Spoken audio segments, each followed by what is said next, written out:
महिलारिनि जानानै नोंथाङा जोबोद प्रसार खालामबाय थायोमोन दिनै मा खारनावहाय नोंथाङा जे बे UPPL आवहाय जयनिं जाखो गिबियावनो नोंथांमोननि चेनेलखौ अनसायगिरि बिथांमोननिसिम बयनिसिमबो खुलुमनाय बावहरदों बे समाव आङो बाव UPPL दोलोआव सासे भटार्स हिसाबै जगदान होआखै आं सासे सापर्टार हिसाबै फैबाय थानाय जिथु 7 मे खालार खालि जानो गोनां जिथु 3rd फेजनि MP बिसायख'थि बेयाव NDA दोलोनि बिजाथि जयन्त बसुमतारी बिथांखौ देरहासार खालामनांगौनि असिलायाव जों बेवहाय दिनै सापर्ट होनो होननानै जिउ गोसो मोदोम होनानै ओंखारबोदों आरो आं बे समाव बबेबा दोलोनि बा सोरनिबा खामानि मावबोदोंमोन बेबो नङा मानोना आङो बिं ए रिपर्टार आं बयनिबो खावलायनाय बायदि बयजोंबो खामानि मावबोदोंमोन आरो बांसिनै नोंथांमोना सोंनाय बायदि BPF दोलोनि खामानिफोरखौ आं बांसिनै मावबोदोंमन बेखौ बुंना लानायावबो जेबो आंहा अबजेक्सन थानाय नङा मानोना आं BPF नि जानानै बांसिन प्रसार खालामबोदोंमोन फैबाय थानाय समावहाय नोंथाङा UPPL नि जानानै जिथुके नैबे समाव जिथु 3rd फेज MP बिसायख'थिनि थाखाय समानो गेजेराव साननैसोल'खासै बेखिनि समाव जोङो जिथुके ससियेल मिडियानि गेजेरजों जोङो माखासे गोहोम खोख्लैनो हायो हिसाबै जों बे समाव बुंगोन जिथुके नैबे बुब्लियाव जोङो नुनो मोनदों जों फिल्डआव गिदिंग्रा हिसाबै दिनै BPF दोलोआ हारसिङै नांदों नाथाय बे जिथु नैबे 1 नं ST लकसभा समस्तियाव NDA नि बिजाथि बिथां जयन्त बसुमतारी बिथांखौ देरहासार खालामनो दिनै BJP दोलो दङ UPPL दङ बिनिफ्राय AGP दं दा बिब्दिब्ला जों नुहुरखायो जे फैबाय थानाय समाव जयन्त बसुमतारी बिथाङा गोरलैयैनो देरहालांनो हागोन आरो उननि समाव जिथु BTC बिसायख'थि बा काउन्सिल बिसायख'थिनि खोथाफोराव जों बैफोरखौ बुंहरनो हायो जे सरकारा दिनै रुलिं गभर्नमेन्ट बे रुलिं गभर्नमेन्टनि थाखाय दिनै सरकाराव फैफिननाया गोरलै जायो बा सोरबा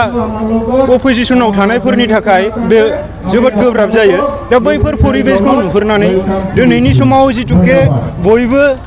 जोङो जौगानाय बिथिंजोंनो जों खामानि मावनांगौब्ला दिनै आरो प्रमद बर' बिथांनि दैदेननाय जिथु UPPL सरकार बिथाङा दिनै BTC आव सान्थि आरो गोजोनखौ गायसननो हादोंब्ला जों बे समाव जोङो बिथांखौनो सापर्ट खालामनानै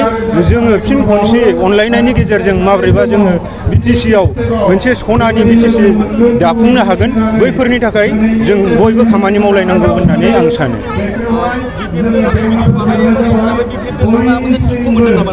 BPF दोलोनि सायाव बेबायदि दुखु मोननाय गैया खिन्थु पार्टिकुलार भाबै जुदि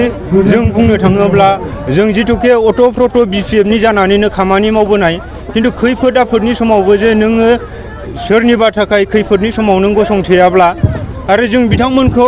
जोङो जिउ देहा मोदोम होनानै देरहाखांहोनायनि उनाव बिथांमोना MLA MP जाहैनायनि उनाव बा सरकार दाखांनायनि उनाव जों बिथांमोननिफ्राय मा एक्सपेक्ट खालामनो हायो बिथांमोना जे गावसोर देरहाखांनायनि उनाव जों बायदिखौ नायफिनगोन होननानै बेखिनि नोंथांमोनहा गावबा गावनि गथ'खौ काराटेनि सासे राफोद गेलेगिरि खालामनो गोसो दं नामा? हादरसायारि, हादरारि, हादर गेजेरारि थाखोसिम गेलेग्रा खालामनो गोसो दंब्ला नोंथाङा गोबाव दा खालामसै।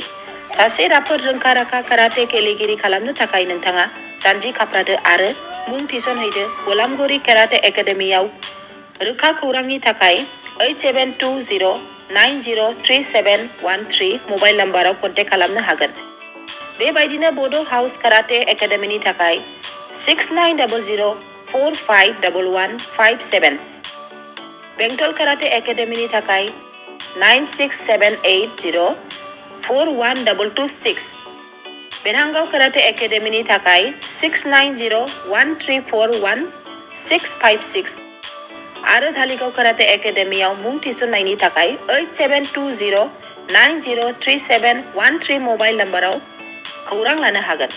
मख'जाथावदि बे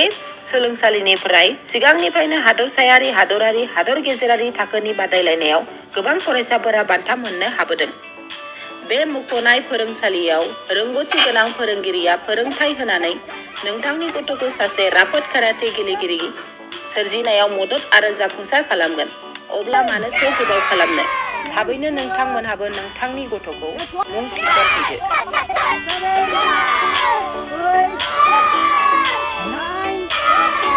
Same.